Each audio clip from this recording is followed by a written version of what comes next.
តោះឥឡូវលោកគ្រូបិទនេះចោលបិទចោលទាំងអស់អញ្ចឹងលោកគ្រូទៅបង្កើត folder មួយដើម្បីដាក់បច្ចេករបស់យើងអញ្ចឹងបង្កើត folder មួយគឺលោកគ្រូចូលទៅនេះណាយក folder លោកគ្រូដាក់ថា HTML ចោះណា folder មួយគឺយើងរៀនអំពី HTML ហើយបន្ទាប់មកទៀតលោកគ្រូទៅបើកកម្មវិធីហ្នឹងបន្ទាប់មកទៀតយើងនឹងអានេះចាស់អញ្ចឹងខ្ញុំបិទចាស់ចោលខ្ញុំបង្កើត file មួយបង្កើត file មួយហើយខ្ញុំ save វាទុកនៅក្នុង folder របស់យើងមិញណាដល់លើក stop ដោយសារ folder របស់ខ្ញុំមិញនេះតទៅមកទៀតខ្ញុំដាក់ឈ្មោះថា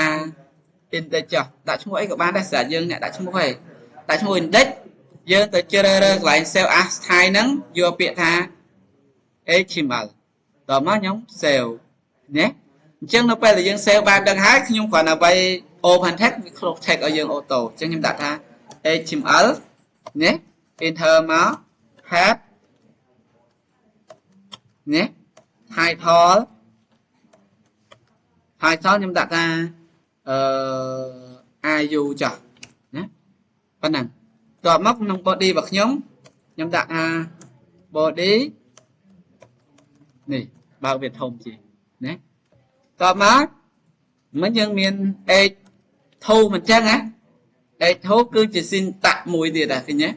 ចឹងយើងត្រូវចាំ syntax វាទាំងអស់ចាំរូបមន្តវាទាំងអស់ syntax h2 ចឹងខ្ញុំដាក់ថា welcome to IU តមកទៀតខ្ញុំមាន syntax មួយទៀតដែរគឺអីគេ p ខ្ញុំដាក់ថា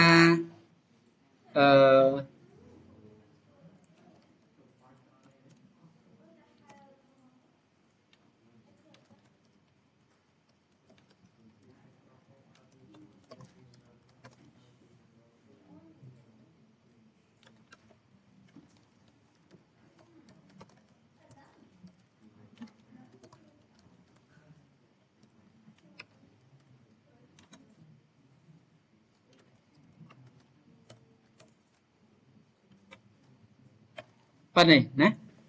ដល់ពេលហ្នឹងគឺខ្ញុំគ្រាន់តែចុច Control S ដោយសារយើង save ពីមុនហើយណាចុច Control S មកហើយតោះមកយើងចង់រ៉ាន់គឺយើងចូលទៅក្នុងនេះណាចូលក្នុងមកចុចលើនេះមកអញ្ចឹងយើងទៅកលេចមើលលើ title វិញ title របស់យើងនៅក្នុង head របស់យើងគឺវាបង្ហាញនៅលើនេះឃើញទេ IU នៅលើដោយសារអីយើងទៅមើលកូដរបស់យើងចាក់ស្ដែងណាយើងយកវាមកផ្ទៀងតើវាបែបណាណានេះ title វាស្ថិតនៅលើនេះអញ្ចឹងយើងដល់ដឹងថាអូ title នៅក្នុង head គឺវាស្ថិតនៅលើ title បាទឬក៏ហៅថាបាទនៅខាងលើឃើញណាអានេះយើងចាំដល់ពេលនៅក្នុង body វាបង្ហាញនៅលើ head របស់យើងតែមួយអញ្ចឹងយើងយកវាមកប្រៀបធៀបហើយយើងយល់អំពីក្នុងការសរសេរកូដរបស់យើងណាហើយដល់ពេលយើងមកមើលអក្សរទៀតអក្សរធម្មតាយើងតើជាអក្សរតូចប៉ុន្តែដល់ពេលយើងថែម syntax មួយទៀតគឺរូបមន្តនេះគឺ h2 ចឹង h2 វាจะចេញជាអក្សរធំទៅណានេះយើងមើល h2 យើងសេ syntax h2 នៅកន្លែងនេះកន្លែងពេលយើងរាំទៅគឺវាចេញអក្សរធំ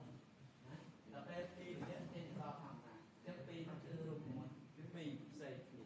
រូបមន្តពីរគឺជារូបមន្តថារាករៈបានហើយបើសិនជាយើងដាក់អក្សរច្រើននៅក្នុង syntax ពីរបាតនិងពីបិទវាស្មើនឹងមួយ paragraph តាមទៅពេលយើងប្រើ p មួយទៀតចឹងវាដកឃ្លាពីអក្សរបន្ទាត់មួយទៅបន្ទាត់មួយវាស្មើនឹងពីរ paragraph ណាវាអត់ជាប់គ្នាវាដាច់គ្នាស្គាល់ពាក្យថា paragraph ឯគ្នាយើងស្គាល់ទេ paragraph គឺជាអត្ថបទមួយចឹងបើសិនជាយើងដាក់ប្រើ p ទៅវានឹងចេញនឹងចេញពីដាច់កន្លែងណាវានឹងចេញពីដាច់កន្លែងហើយគឺយើងមានបាត់បាទបានហើយផងណានឹង close text មានរូបមន្តមួយដែលយើង